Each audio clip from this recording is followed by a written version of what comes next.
Het belangrijkste nieuws van Curaçao in het Nederlands. Extra Journaal. Vers van de pers. Welkom bij Extra Journaal. Fijn dat u weer kijkt. We hebben het belangrijkste nieuws voor u op een rij gezet. En we beginnen met het bericht dat een aangeschoten chauffeur een lichtmas heeft geramd.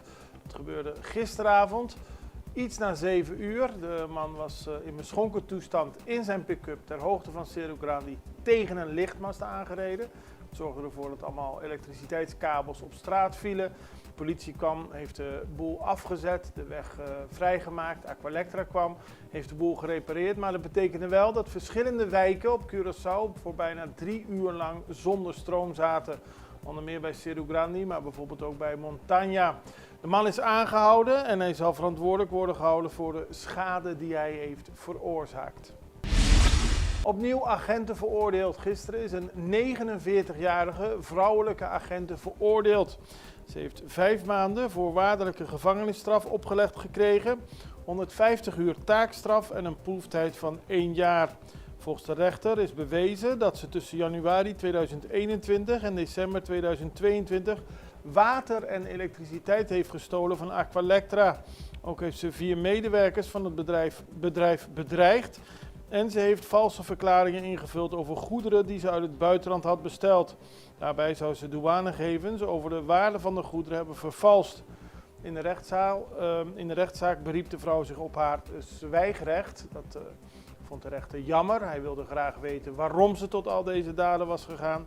Het Openbaar Ministerie had de straf geëist van 5 maanden voorwaardelijk, 150 uur taakstraf en een proeftijd van 1 jaar. En de rechter ging daarin volledig mee.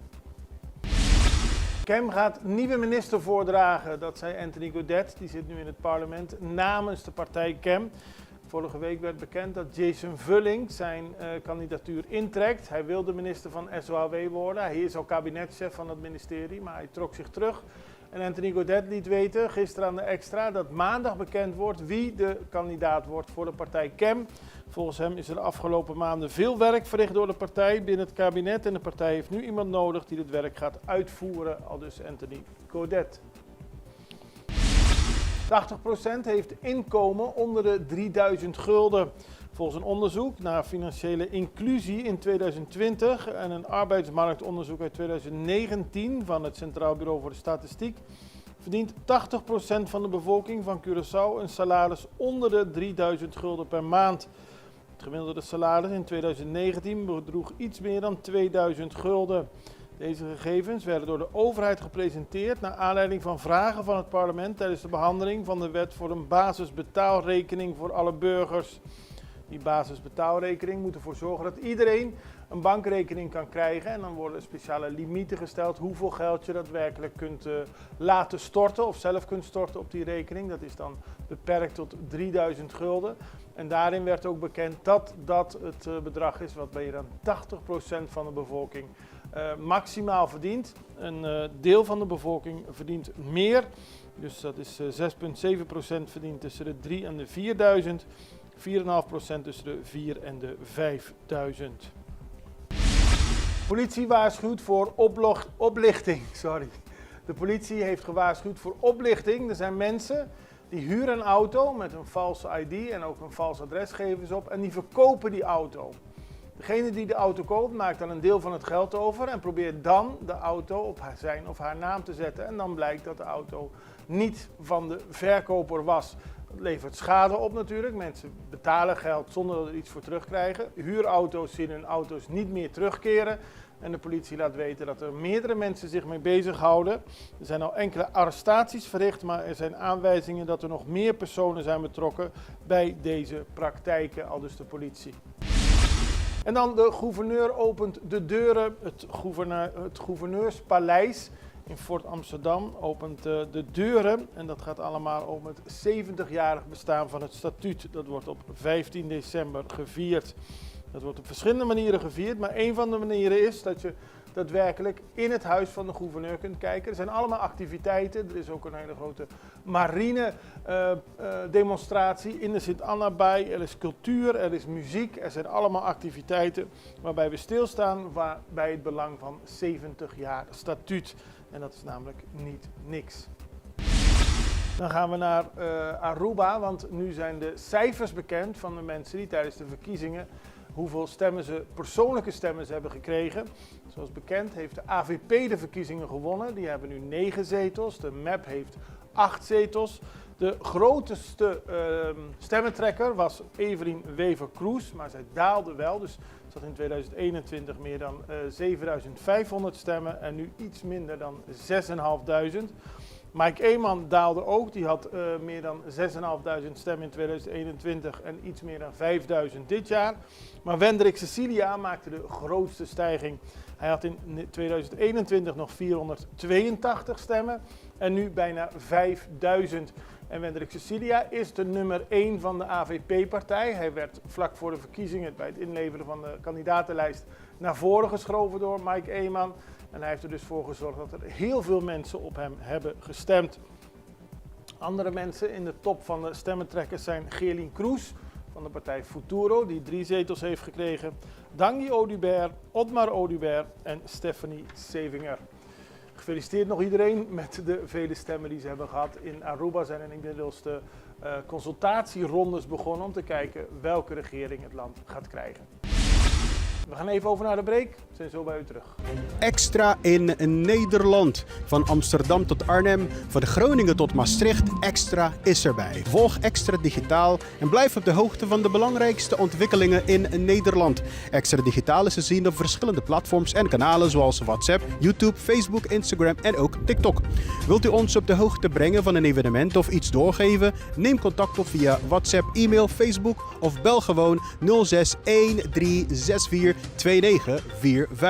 Volg of abonneer je op Extra Digitaal. Klik aan en volg ons.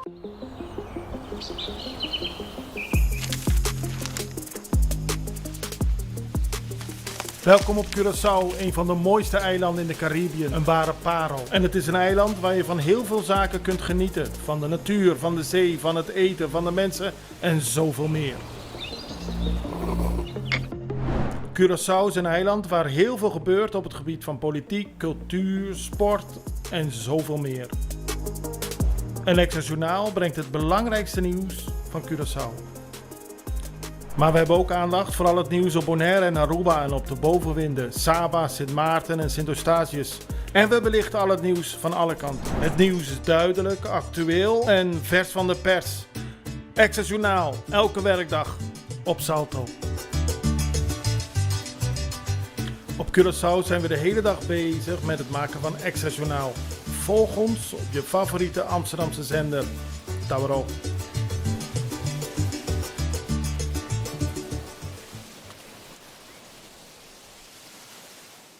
We beginnen in Nederland, want Nederland wil de bestaanszekerheid van de BES-eilanden versterken. Dat heeft de Nederlandse regering bekendgemaakt. Ze willen het sociale zekerheidsstelsel voor Bonaire, Sint Eustatius en Saba aanpakken.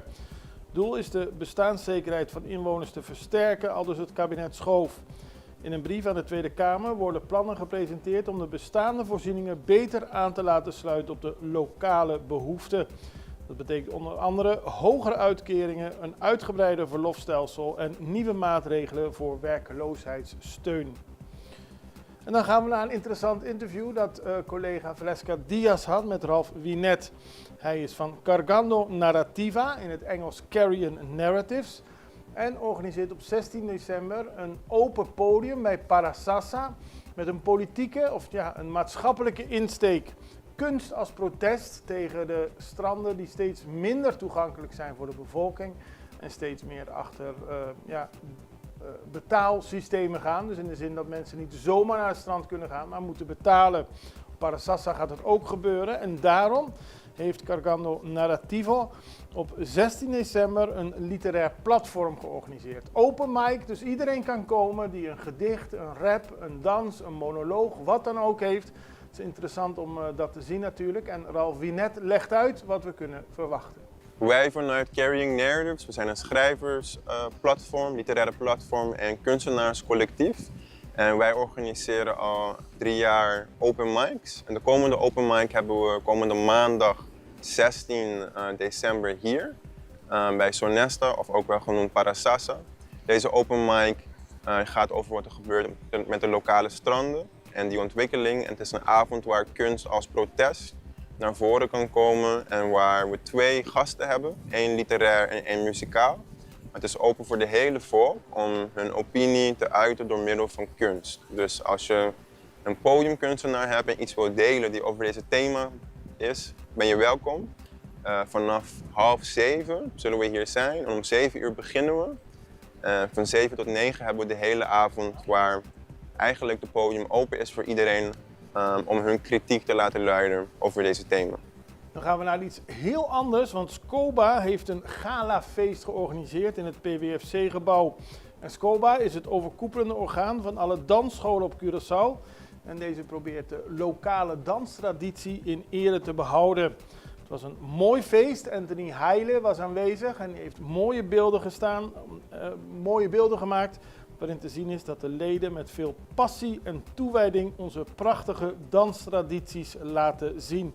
Ze houden die niet alleen in stand, maar tillen ze ook naar nieuwe hoogte. Het was uitverkocht, er waren DJ's, er waren mensen die dansten, er waren mensen die keken. Er waren heel veel mensen die heel mooi aangekleed waren. En het was echt een mooie viering van de rijke cultuur van Curaçao, zoals u dat ziet. Er werden verschillende dansen beoefend, onder meer de wals, de mazurka en de dansa. En dat gebeurde in een stijlvolle, elegante setting. En dan gaan we nog naar Aruba toe, want daar is totaal ander nieuws. Er is heel veel te doen over de vondst van 20.000 ongeïdentificeerde lichamen bij de luchthaven in Bogota. Dat werd afgelopen vrijdag bekend. In ieder geval de Verenigde Naties maakten daar melding van.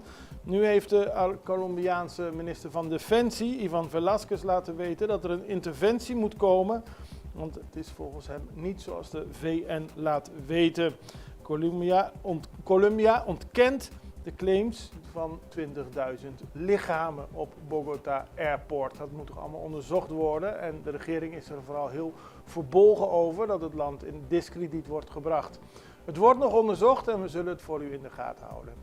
Daarmee zijn we aan het einde gekomen van deze aflevering van Extra Journaal. We zijn er morgen weer en ik hoop u ook. Tot ziens.